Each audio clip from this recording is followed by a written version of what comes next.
Breaking news చూస్తున్న మనం తెలంగాణలోని పలు జిల్లాల్లో అత్యధిక ఉష్ణోగ్రతలు నమోదవుతున్నాయి. ఆదిలాబాద్ జిల్లాలో గత 2 రోజులుగా అత్యధిక ఉష్ణోగ్రతలు రికార్డ్ అయ్యాయి.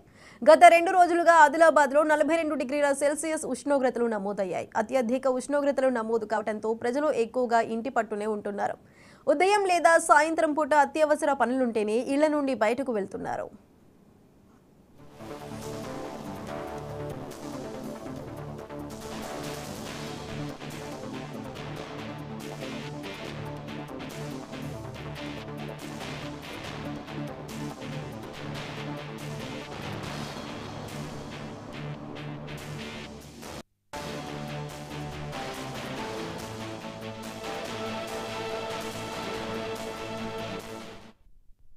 రానున్న రోజుల్లో ఉష్ణోగ్రతలు మరింత పెరిగే అవకాశం ఉందని వాతావరణ శాఖ అధికారులు హెచ్చరిస్తున్నారు. ఉష్ణోగ్రతలు 46 డిగ్రీల సెల్సియస్ వరకు నమోదయ్యే అవకాశం ఉందని వాతావరణ శాఖ అధికారులు చెబుతున్నారు.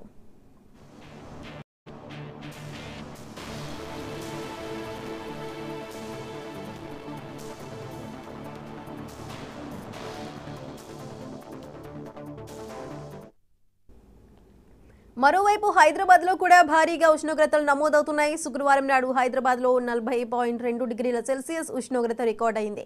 2016 మార్చి మాసంలో 40 డిగ్రీల ఉష్ణోగ్రత నమోదైంది. 2016 మార్చి 19న హైదరాబాద్ లో 41.2 డిగ్రీల సెల్సియస్ ఉష్ణోగ్రత రికార్డ్ అయింది. హైదరాబాద్ నగరంలోని కూకట్పల్లిలో 42.3 డిగ్రీలు, శేరిలింగంపల్లిలో 41.9 డిగ్రీలు, బోరబండలో 41.7 డిగ్రీల సెల్సియస్ నమోదైంది. రానున్న 5 రోజుల పాటు ఉష్ణోగ్రతలు మరింతగా పెరిగే అవకాశం ఉందని వాతావరణ శాఖ తెలిపింది.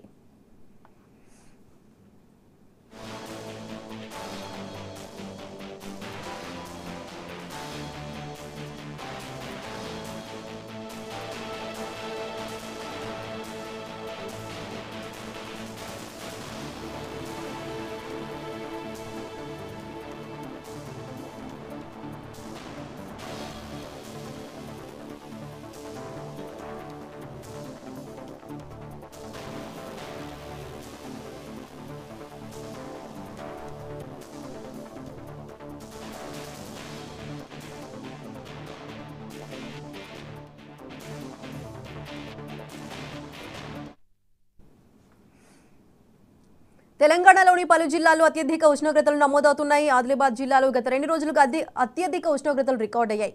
అయితే ఇంకా రాబోయే 5 రోజుల్లో కూడా మరింత ఉష్ణోగ్రతలు పెరిగే అవకాశం ఉందంటూ వాతావరణ శాఖ అధికారులు చెబుతున్నారు. మరి దీనికి సంబంధించి మరింత సమాచారం మా ఖమ్మం ప్రతినిధి చిరారవి లైవ్ లో అందిస్తారు. చిరారవి, చెప్పండి.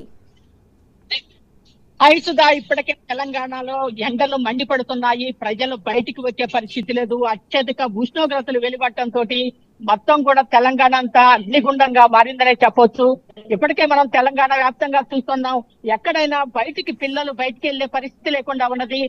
అత్యధిక ఉష్ణోగ్రతలతోటి ఇప్పటికే తెలంగాణలో ఉన్నటువంటి ఏదైతే ప్రజలు ఎండలకి అల్లాడిపోతున్న సందర్భం ఒకవైపు నెలకొని ఉన్నది.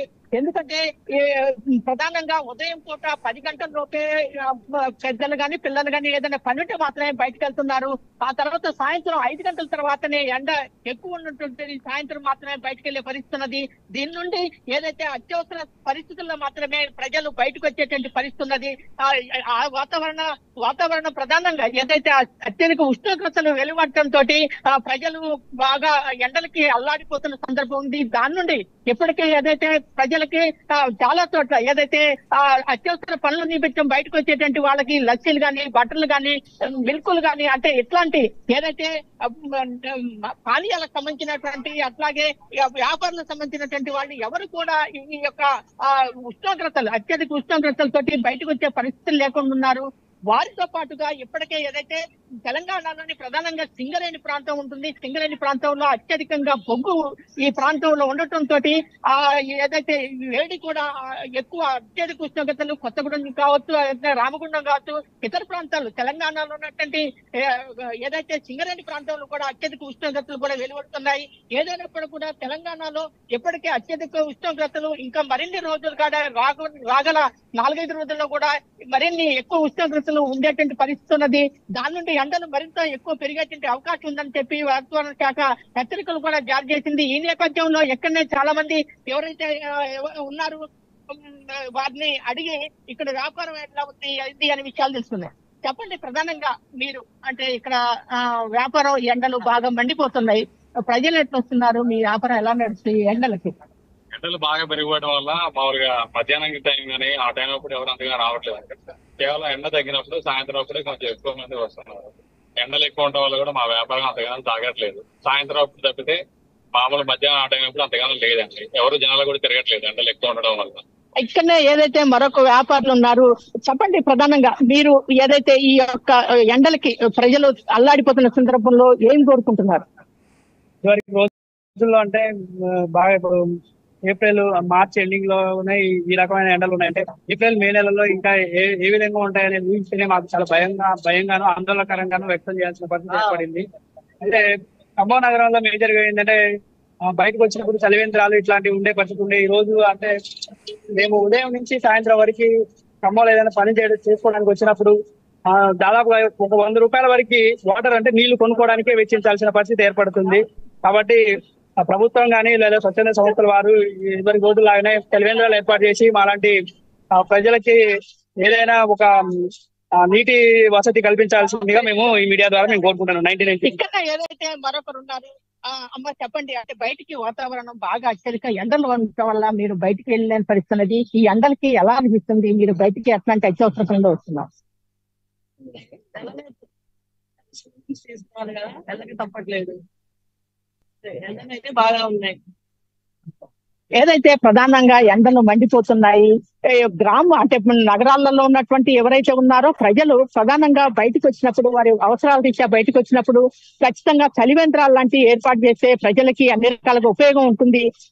దాంతో పాటుగా ఇక్కడ ఉన్నటువంటి ఎవరైతే ప్రజలు ప్రధానంగా తమ యొక్క ఈ యొక్క ప్రాంతాలలో ప్రధానంగా ఏదైతే ఈ ఎండలలో ప్రధానంగా వ్యాపారాలు కూడా ప్రధానంగా పుట్టు మొక్కలు అనేటువంటి ఉన్నాయో ఇవి ప్రధానంగా బాగా అత్యధికంగా ఉంటుంది.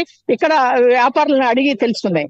ఏమండి చెప్పండి, ప్రధానంగా ఈ యొక్క అంటే ఈ ఎండాకాలంలో ఈ యొక్క కాయలు ఎక్కువ మంది కొనుక్కుంటారు, ఈ వ్యాపారం ఎలా ఉన్నది? ఈ యొక్క చెప్పండి ఎలా ఉంది చెప్పండి. ఎండలు బాగా కొడుతున్న కారణం వల్ల చలివేంద్రాలు లేవు, ఎండలు బాగా కొడుతున్నాయి, అన్ని వ్యాపారం డల్లుకున్నాయి సార్. దాని వల్ల వ్యాపారాలు కూడా సరిగ్గా నడవట్లేదు. జనాలు కూడా ఎండలకు భయపడి బయటకు రావట్లేదు. దానివల్ల కొంచెం చలివేంద్రాలు రోడ్డు పక్కన ఏర్పాటు చేయాలని కోరుకుంటున్నాం. అయితే ప్రధానంగా చలివేంద్రాలు ఏదైతే ఎండలకి మండిపోతున్నాయి, దాదాపు డబ్బులు పెట్టి 100 రూపాయల దాకా కొనాల్సి వస్తుంది తాగటానికి, మంచిలు తాగటానికి. కాబట్టి స్వచ్ఛంద సంస్థలు కానీ అట్లాగే ప్రభుత్వం కానీ చలివేంద్రాలకు కూడా పెట్టాల్సిన అవసరం ఉంది. అట్లాగే ప్రజలకి సరైనటువంటి ఏదైతే ప్రధానంగా వాతావరణ సంబంధించినటువంటి పరిస్థితులలో ఆరోగ్య శాఖ వాళ్ళు కూడా చర్యలు తీసుకోవాల్సిన అవసరం ఉందని చెప్పేసి ప్రజలు అభిప్రాయపడుతున్నారు. సాయిసుగా నమోదవుతున్నాయి. మరి దీనికి సంబంధించి వాతావరణ శాఖ అధికారులు ఎటువంటి జాగ్రత్తలు తీసుకోవాలంటూ ప్రజలకు సూచిస్తున్నారు? అంటే ఎప్పటికైతే వాతావరణ శాఖ ఏదైతే రానున్న 5 రోజులలో ఏదైతే అత్యధిక ఉష్ణోగ్రతలు ఉండబోతున్నాయి, అట్లాగే ఎండలు కూడా ఎక్కువ ఉంటున్న నేపథ్యంలో ప్రజలు ఎవరు కూడా బయటికి రావద్దు, ఉదయం వేళ మాత్రమే ఏదైనా పని ఉంటే రావాలి, అట్లాగే మధ్యాహ్నం అంటే ఉదయం 11 తర్వాత ఎవరు కూడా బయటికి రావద్దు, సాయంత్రం వేళనే రావాలని.